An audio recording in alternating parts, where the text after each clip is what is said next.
ख़वातीन व हज़रात, अस्सलाम वालेकुम। कहलो फ़न ज़ोन पे मैं हूँ उमर फ़ारूक कहलो। आज बहुत सी अहम बातें डिस्कस करेंगे। जैसा कि आला अदलिया ने ये फ़ैसला दिया कि 90 दिन में इलेक्शन करवाए जाएं, तो मैं समझता हूँ कि ये तो एक अवाम की जीत सामने आ गई। हुकूमत वक्त तो कभी भी नहीं चाहती थी, जिस तरह इसका मुँह की खानी पड़ रही है हर ज़िमनी इलेक्शन में। तो हुकूमत वक्त को तो नज़र आ रहा था कि हम बुरी तरह शिकस्त से दो चार होंगे। यही वजह थी कि वो इलेक्शन से अरसा दराज से भागती चली गई।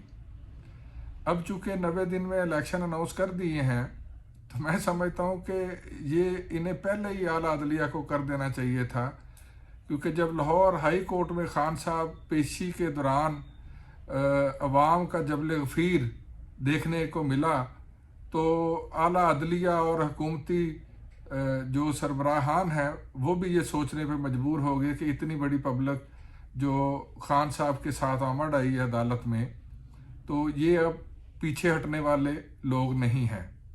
तो मैं समझता हूँ ये सबसे बड़ी कामयाबी थी आम आवाम की और तहरीक इंसाफ की, जिसमें हमें नुमाया कामयाबी मिली।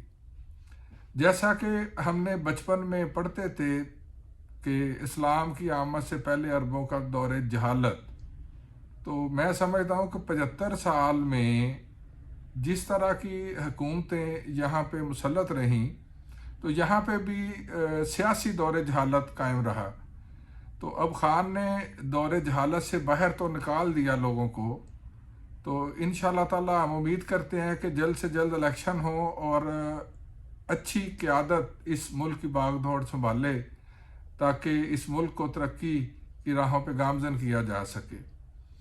आज मुझे बड़े अफसोस से कहना पड़ता है कि इसहाक डार साहब ने कुछ दिन पहले एक प्रोग्राम किया, उसमें जो बातें इसहाक डार साहब ने की, जो IMF के साथ मुआहदे इस गवर्नमेंट ने किए और तहरीक इंसाफ पे वो सारा इल्ज़ाम डालने की कोशिश की गई, जबकि ये मुआहदे तो अब इस टाइम पे ये कर रहे हैं उनके साथ।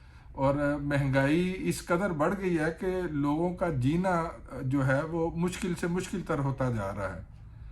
मैं तो ये समझूंगा कि इनको तो शर्म से डूब मरना चाहिए था, क्योंकि ये तो जिस तरह के दावे करते थे, जिस तरह की बातें करते थे, उन सब में तो ये नाकाम हो गए। ये मरियम बीबी जो जलसे जो मीटिंग जो कन्वेंशन खेल रही हैं, तो उसमें तो आप गौर कीजिएगा, कोई एक भी बात इन्होंने मकूल करना मुनासिब नहीं समझी।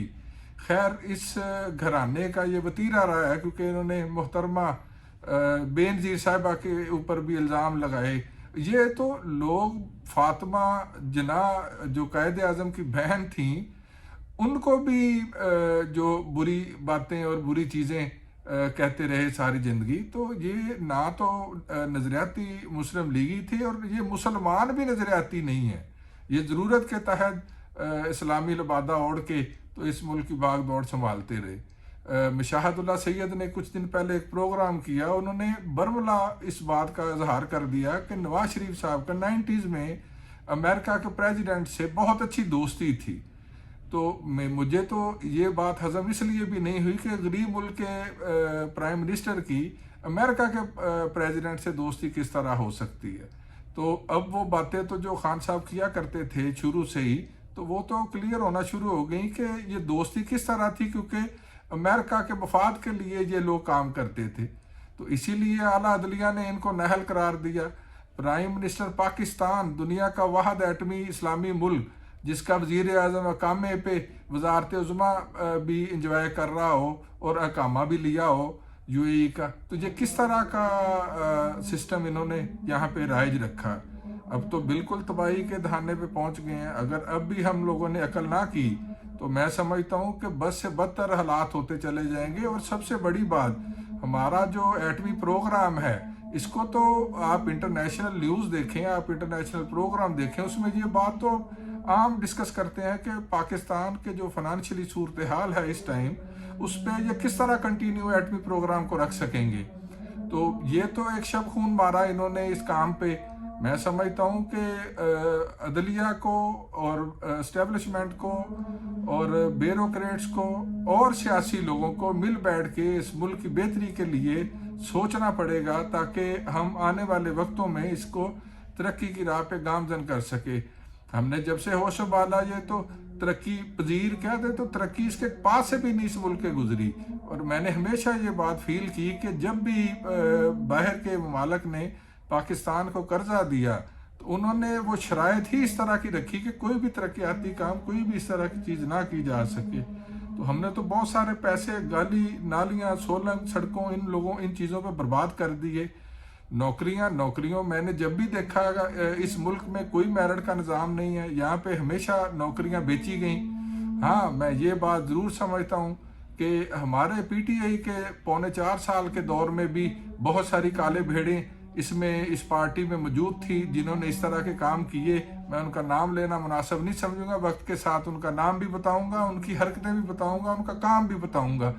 لیکن خان صاحب کو یہ بات ریئلائز ہو چکی تھی پہلے بھی کہ یہ جو اسٹیبلشمنٹ جس طرح کے غیر آئینی کام کو سپورٹ کر رہے ہیں، جس طرح پارلیمنٹ میں خان صاحب کی حکومت کو ختم کیا گیا، تو اس چیز سے ہی خان صاحب جو کہتے تھے کہ اس ملک کا نقصان کرنے جا رہے ہو، خدا را اس چیز کو مد نظر رکھو کہ ہمارا ملک بہت پیچھے چلا جائے گا۔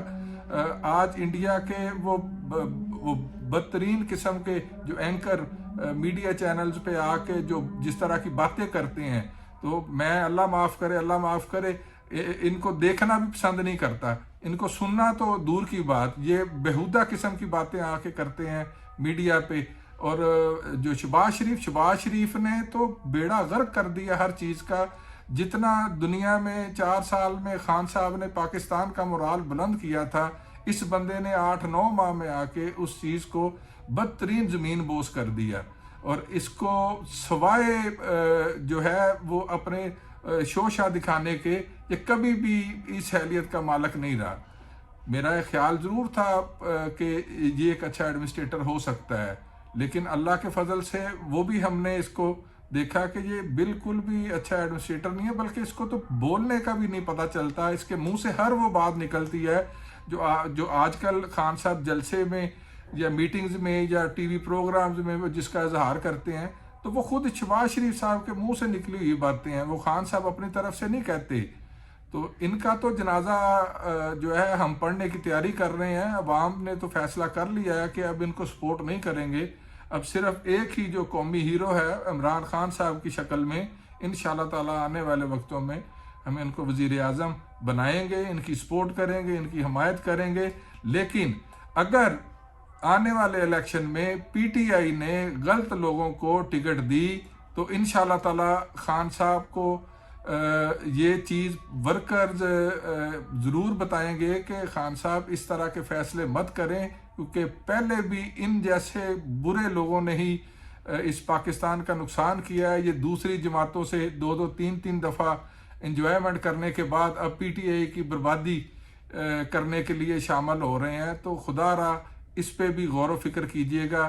یہ کبھی بھی پاکستان کے مخلص نہیں رہے، یہ جتنی بھی جماعتوں سے چھوڑ کے آنے والے پی ٹی آئی میں جو ہے یہ کبھی بھی بہتری نہیں کر سکیں گے۔ اس پہ غور کیجئے گا، مجھے اجازت دیجئے گا۔ اللہ تعالیٰ میرا اور آپ کا سب کا حامی و ناصر ہو۔ اللہ حافظ۔